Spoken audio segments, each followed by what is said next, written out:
સમાચાર આવી રહ્યા છે ઓખા જેટી પર ક્રેન તૂટી અને જેમાં 3 લોકોના મોત થયા। જેટી પર ક્રેન તૂટતા 3 શ્રમિકો દબાયા હતા। ઓખા જેટી પર ચાલુ કામ દરમિયાન ક્રેન તૂટી જતા 3 શ્રમિકો દબાયા હતા। દ્વારકાથી ઘટનાના દ્રશ્યો। જેટી પર ક્રેન તૂટતા 3 શ્રમિકો દબાયા હતા। રેસ્ક્યુની કામગીરી કરવામાં આવી। ઓખા જેટી પર ક્રેન તૂટી અને જેમાં 3 લોકોના મોત થયા હોવાની માહિતી છે। 3 લોકો દબાઈ ગયા હતા, દટાયા હતા નીચે અને જેના કારણે તેઓ ડૂબી જવાના કારણે મોતને ભેટ્યા છે। વધુ માહિતી મેળવીશું। ફોન લાઈન પર સંવાદદાતા મુકુંદ જોડાઈ ચૂક્યા છે। મુકુંદ, વધુ માહિતી શું આવી રહી છે ઘટનામાં? સામે જે 3 લોકોના મોત થયા છે, અન્ય કોઈને ઈજા પહોંચી શકે કે?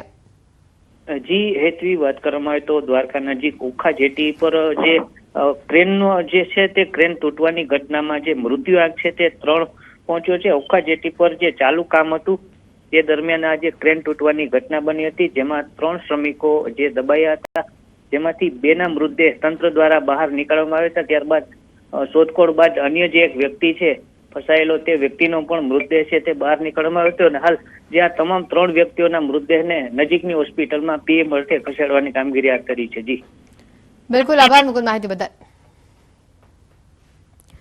જેટી પર ક્રેન તૂટતા આ ઘટના બની અને આ ઘટનામાં 3 શ્રમિકોના મોત થયા છે। કયા પ્રકારે ક્રેન તૂટી, કયા કારણોસર ક્રેન તૂટી તેને લઈને તપાસ કરવામાં આવી રહી છે, પરંતુ ક્રેન તૂટતા જ તાત્કાલિક તમામ રેસ્ક્યુ ટીમને જાણ કરી દેવામાં આવી હતી। પોલીસે પણ જાણ કરાઈ હતી, પરંતુ આ ઘટનામાં 3 લોકોના મોત થયા છે, 3 શ્રમિકોના મોત થયા છે। જેટી પર ક્રેન તૂટતા 3 શ્રમિકો તેને નીચે દબાયા હતા અને તેઓના મૃતદેહને બહાર કાઢવામાં આવ્યા છે। ઓખા જેટી પર ક્રેન તૂટતા આ ઘટના બની। લોકોના ટોળા પર આસપાસથી ઉમટ્યા હતા, તો મોટી સંખ્યામાં રેસ્ક્યુની ટીમ પણ સ્થળ પર આવી પહોંચી હતી। અને હવે વાત કરીશું ઠંડી ઘટશે અને વરસાદ આવશે તેની।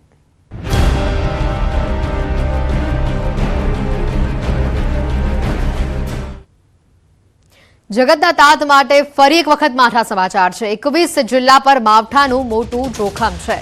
3 દિવસ સુધી ગુજરાત પર માવઠું ત્રાટકશે। આવતીકાલે 21 જિલ્લામાં માવઠાની આગાહી અપાઈ છે। ઉત્તર ગુજરાતના 3 જિલ્લામાં આગાહી છે, મધ્ય ગુજરાતના 4 જિલ્લામાં આગાહી અપાઈ છે, દક્ષિણ ગુજરાતના 6 જિલ્લામાં આગાહી છે, સૌરાષ્ટ્રના 3 જિલ્લામાં માવઠાની આગાહી છે। 27 ડિસેમ્બરે 21 જિલ્લામાં માવઠું ત્રાટકશે। સૌરાષ્ટ્રના 5 જિલ્લામાં 27 ડિસેમ્બરે માવઠું જોવા મળશે। 27 ડિસેમ્બરે મધ્ય ગુજરાતના 5 જિલ્લા પર મોટું જોખમ છે।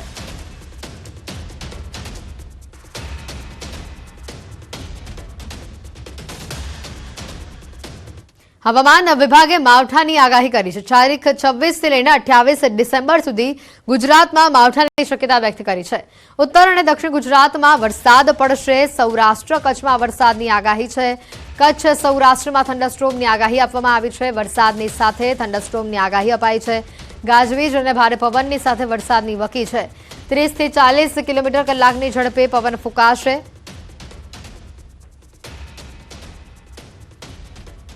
वाले दिनों के लिए जो गुजरात स्टेट के लिए फोरकास्ट है उसमें आज के लिए बात करेंगे तो आज के लिए ड्राई वेदर प्रिवेल करेगा और कल के लिए डे 2, डे 3 और डे 4 के लिए लाइट टू मॉडरेट रेन और साथ में थंडरस्टॉर्म की वार्निंग है गुजरात रीजन और सौराष्ट्र और कच्छ रीजन के लिए।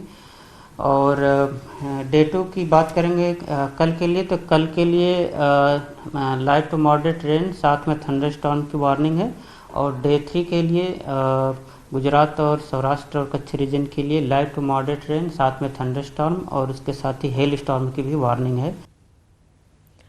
તો રાજ્યમાં 3 દિવસ બાદ ઠંડીમાં વધારો થશે। 3 દિવસ બાદ 2 થી 3 ડિગ્રી તાપમાન ગગડશે। અમદાવાદમાં 16 ડિગ્રી તાપમાન રહેવાની વકી છે। ગાંધીનગરમાં 14 ડિગ્રી તાપમાનનો પારો જોવા મળી શકે છે।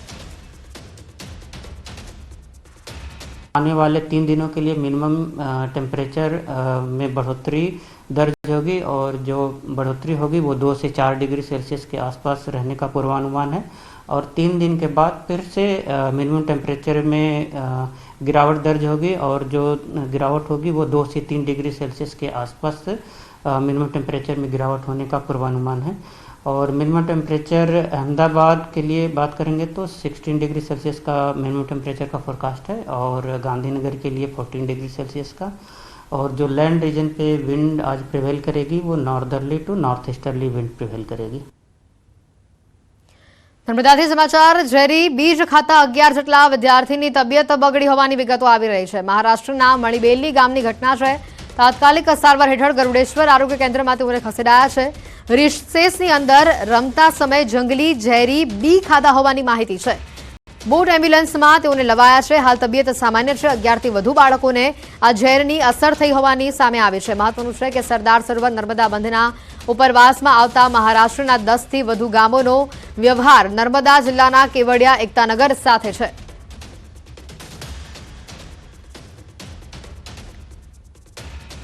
અમદાવાદનું ઇસ્કોન મંદિર આવ્યું છે ફરી એક વખત વિવાદમાં. ઇસ્કોન મંદિર ઉપર દીકરીનું બ્રેન વોશ કરાતું હોવાનો આક્ષેપ છે. હાઈકોર્ટમાં અરજી થઈ હતી. નિવૃત્ત આર્મી મેન અને એક પિતાએ હાઈકોર્ટમાં હેબિયસ કોર્પ્સમાં ઇસ્કોન મંદિર સામે ગંભીર આક્ષેપો લગાવ્યા હતા. અરજીમાં પિતાનો આક્ષેપ છે કે મંદિરમાં ગાંજો ડ્રગ્સ આપીને બ્રેન વોશ કરવામાં આવ્યું છે, જેમાં દીકરીના પિતાએ મંદિરમાં દીકરીના ગુરુ સુંદરમામા પ્રભુએ પોતાના શિષ્ય સાથે દીકરીને પરણાવી દેવાનો અરજીમાં ઉલ્લેખ કર્યો છે. પિતાના આક્ષેપો સામે દીકરીએ પણ હવે વિડીયો વાયરલ કર્યો છે અને સમગ્ર મામલે સ્પષ્ટતા કરી છે. દીકરીના મતે તેણે પોતાની મરજીથી લગ્ન કર્યા છે. પિતા સામે જ આક્ષેપ કર્યો કે તેના પિતા તેને ધમકી અને મારામારી કરતા હતા, જેના કારણે નર્ક જેવી સ્થિતિના પગલે તે ઘરેથી નીકળી ગઈ. તેની પાસે પુરાવા પણ હોવાનો તેણે દાવો કર્યો છે. તો ઇસ્કોન મંદિર સામે થયેલા ગાંજા અને ડ્રગ્સના આરોપો મંદિર પ્રચારકે ફગાવ્યા છે.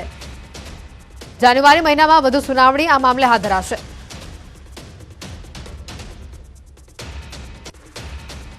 એમને ચેલેન્જ આપ્યો, ના કરશો તો તમારી દીકરી ઇસ્કોનમાં જશે, તમારે જે વે તોડી નાખજો, તમારે જે કરવું કરી નાખજો, છોકરી તમારી ઇસ્કોનના છોકરા જોડે લગ્ન કરાવી છે. અમે અમારા શિષ્ય એટલે અમે જે કર્યું અમે કરી, તમારું કંઈ ચાલે નહીં. પછી અમે ના પાડ્યું તો તોય એ બધાય છોકરીને માઇન્ડ વોશ કરી દીધું. દીકરીને શું ખવડાવ્યું ભગવાન જાણે.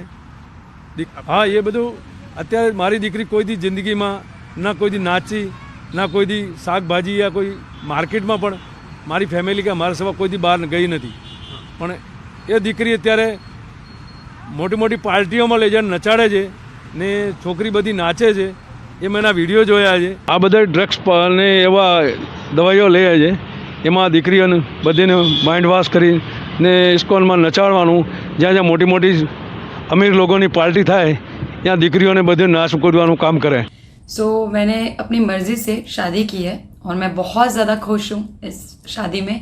27 को मैं खुद अपनी मर्ज़ी से अपने घर से निकली थी और ये जो मेरे पेरेंट्स कंप्लेन लिखवा रहे हैं, जो भी पुलिस स्टेशन में उन्होंने कंप्लेन लिखवाई कि मैं कुछ लेकर भागी हूँ, ये सब, तो मैं बाय फ्लाइट आई हूँ.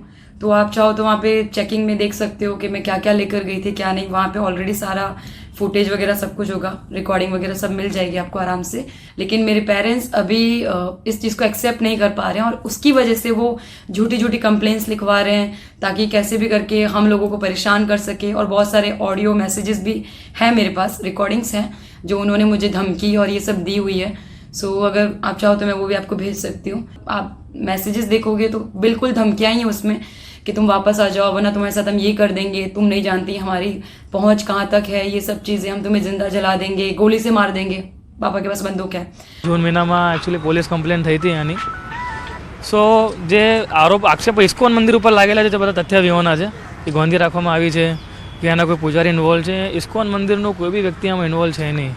જે મંદિર રહેતું હોય, જે મંદિરમાં સેવા કરતું હોય, જે તે નામ મેં બધા વાંચ્યા છે, એ નામ જે મેં વાંચ્યા જે લોકો આ મંદિરની બહાર રહે છે અને એમાંથી એક બે જણા તો અત્યારે ગુજરાતની બહાર શિફ્ટ થઈ ગયેલા લોકો છે. એમ જે ગૃહસ્થ ભક્તો જે પ્રચાર કરતા હોય તે લોકોના નામ લખેલા છે એની અંદર. આઈ કેન અન્ડરસ્ટેન્ડ કે તેમની દીકરી જે છે એ ઘર છોડીને વહી ગઈ છે, બરાબર, પણ એમાં એનો મતલબ એ નથી કે તમે ઇસ્કોન મંદિરની ઉપર કોઈ બી પ્રકારનો આક્ષેપ મૂકી શકો. હાઈકોર્ટે નોટિસ કાઢી છે.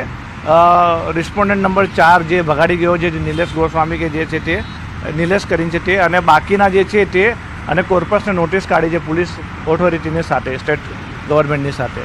9 તારીખે હિયરિંગ રાખી છે હવે. કે એના પિતાનું એવું કહેવાનું છે કે એને ત્યાં ડ્રગ્સ એટલે ગાંજો આપવામાં આવે છે અને યુવતીને બ્રેન વોશ કરી અને લગ્ન કરેલા છે. આસ્થાનું કેન્દ્ર